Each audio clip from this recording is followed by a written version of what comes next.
एक रूप जिसने देवों को अमृत दिलाया और असुरों को मोहित कर दिया। क्या है मोहिनी एकादशी का रहस्य जो जीवन बदल देता है? आइए जानते हैं यह अद्भुत कथा। प्राचीन समय की बात है, देवताओं और असुरों ने अमृत प्राप्त करने के लिए समुद्र मंथन करने का निश्चय किया। दोनों ने मिलकर इस महान कार्य की शुरुआत की। यह केवल प्रयास नहीं बल्कि धैर्य और भाग्य की परीक्षा थी। समुद्र मंथन से अमृत कलश प्रकट हुआ, जिसे देखकर सभी आश्चर्यचकित रह गए। हर कोई उसे पाने के लिए उत्सुक हो उठा। उस क्षण में ऐसा लगा जैसे सृष्टि की सबसे अनमोल वस्तु उनके सामने आ गई हो। अमृत को देखकर असुरों ने उस पर अधिकार जमा लिया और देवताओं के मन में चिंता बढ़ गई। लालच ने स्थिति को और भी गंभीर बना दिया। उस माहौल में विश्वास और संतुलन पूरी तरह टूटता हुआ दिखाई दे रहा था। जब भगवान विष्णु ने इस समस्या का समाधान निकालने का विचार किया, उन्होंने समझ लिया कि यह स्थिति बुद्धि और माया से ही संभाली जा सकती है। उनकी दृष्टि में हर समस्या का हल छिपा होता है, बस सही समय पर उसे पहचानना होता है। भगवान विष्णु ने मोहिनी का रूप धारण किया, जो अत्यंत सुंदर और आकर्षक था।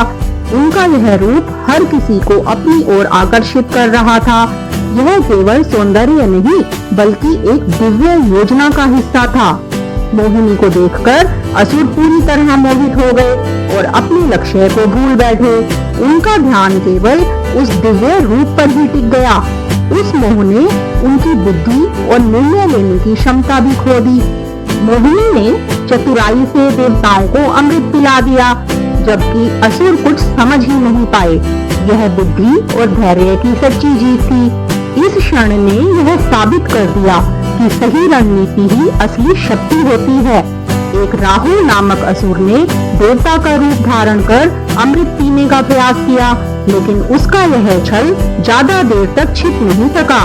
सत्य आखिर में सामने आ ही जाता है, चाहे वह कितना ही छिपाया जाए। भगवान विष्णु ने राहु का छल पहचान लिया और सुदर्शन चक्र से उसका अंत कर दिया। यह हमें सिखाता है कि अधर्म का अंत निश्चित है। जो भी सत्य के विरुद्ध जाता है, उसे अपने कर्मों का फल अवश्य मिलता है। अमृत प्राप्त कर देवता शक्तिशाली हो गए। उन्होंने असुरों पर विजय प्राप्त की। मोहिनी एकादशी का व्रत हमें मोह और भ्रम से मुक्त करता है और जीवन को शुद्ध बनाता है। यह एकादशी हमें सिखाती है कि मोह और लालच से दूर रहकर ही सच्ची शांति प्राप्त होती है। जय श्री हरि।